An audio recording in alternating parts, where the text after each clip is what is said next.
Hello बच्चों, कैसे हैं आप सब लोग। आशा करती हूँ आप लोग बिल्कुल ठीक होंगे और मैं भी बिल्कुल ठीक हूँ। मैं हूँ आपकी हिंदी व्याकरण की अध्यापिका, मेरा नाम है सोनम खान। आज पढ़ेंगे हम पाठ नंबर 11 जिसका नाम है वचन यानी नंबर। तो आइए बच्चों पढ़ना शुरू करते हैं। संज्ञा या सर्वनाम के जिस रूप से उसके एक या एक से अधिक होने का बोध हो उसे वचन कहते हैं। नीचे दिए अनुच्छेद को ध्यानपूर्वक पढ़िए और समझिए। आज स्वतंत्रता दिवस है। सभी विद्यालयों में आज स्वतंत्रता दिवस मनाया जाएगा।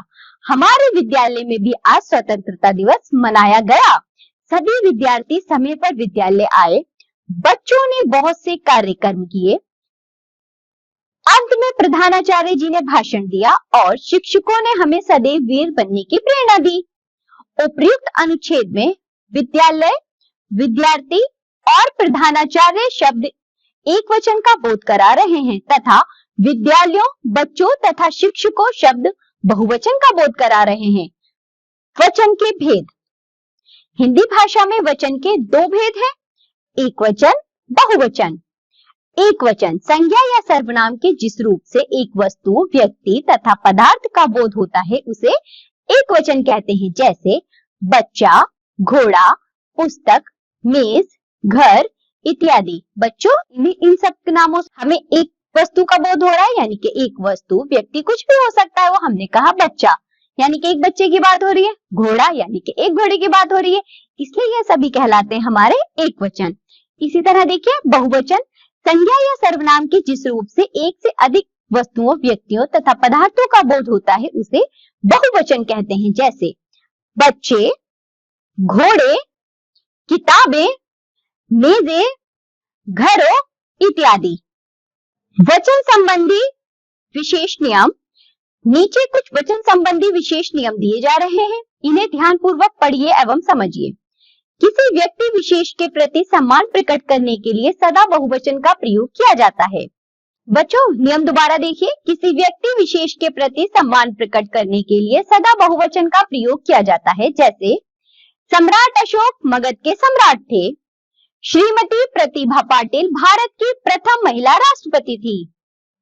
तो बच्चों हम यहाँ पर देखिए, आप कहेंगे कि सम्राट अशोक तो अकेले थे, श्रीमती प्रतिभा पाटिल तो अकेली थी, लेकिन जब हम किसी के प्रति सम्मान व्यक्त करते हैं तो हम उसे बहुवचन से संबोधित करते हैं। इसीलिए अगर जब हम कहेंगे दादाजी ने कहा, हम ऐसा तो नहीं कहेंगे कि दादाजी कह रहा था, हम कहेंगे दादाजी कह रहे थे।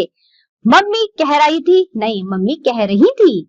मतलब हम बहुवचन से उसे संबोधित करेंगे आदर और सम्मान देने के लिए। आगे देखिए दूसरा नियम, बड़े आदमी अपना अधिकार प्रकट करने के लिए बहुवचन का प्रयोग करते हैं, जैसे प्रधानमंत्री ने कहा हम आतंकवाद का सफाया करके ही दम लेंगे। बच्चों प्रधानमंत्री तो अकेले हैं, उन्होंने मैं से संबोधित नहीं किया, हमसे संबोधित किया है। जैसे जब कोई बड़ा आदमी होता है वह अपना कोई अधिकार प्रकट करता है तो वह बहुवचन से संबोधित करता है। आगे देखिए नियम, कुछ शब्द सदैव बहुवचन में ही प्रयुक्त होते हैं, जैसे लोग, बाल, हस्ताक्षर, प्राण, आंसू, प्रजा इत्यादि। मेरी दीदी के बाल चमक रहे हैं। आग में जलकर महिला के प्राण निकल गए। विज्ञान भवन में लोग एकत्र हो रहे हैं। व्यक्तिवाचक तथा भाववाचक संज्ञाओं का प्रयोग एक वचन में होता है, जैसे देव पढ़ रहा है, ये व्यक्तिवाचक संज्ञा एक वचन में है। मंदिर की सुंदरता सबका मन आकर्षित कर लेती है, ये भाववाचक संज्ञा, लेकिन प्रयोग इसका एक वचन में हो रहा है।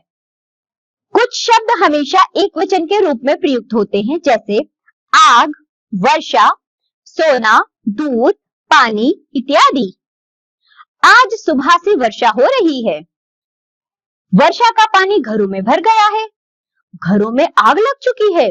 दूध अब और भी महंगा हो गया है। वचन परिवर्तन के नियम। नीचे दिए गए वचन परिवर्तन के नियमों को ध्यानपूर्वक पढ़िए एवं समझिए।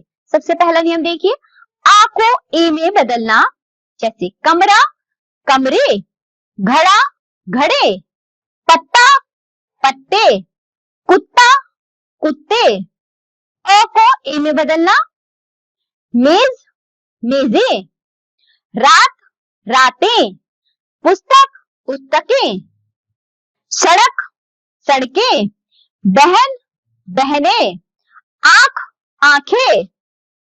आ को आए में बदलना, जैसे सूचना, सूचनाएं। पाठशाला, पाठशालाएं। कथा, कथाएं। दवा, दवाएं।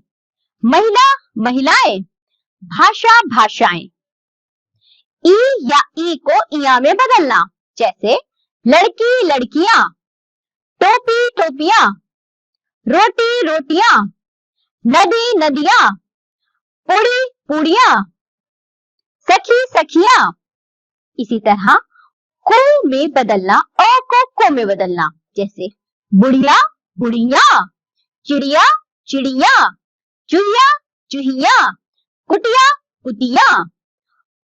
उ के साथ आई जोड़कर, जैसे ऋतु, ऋतुएं। वधु, वधुएं। जन, वर्ग, गण, वृंद जोड़कर छात्र, छात्रगण। गुरु, गुरुजन। अध्यापक, अध्यापक वृंद। मजदूर, मजदूर वर्ग।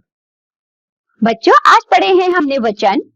हमने देखा वचन के दो रूप होते हैं, एक वचन और बहुवचन, और हमने ये भी देखा कि एक वचन से किस तरह बहुवचन बनाए जाते हैं।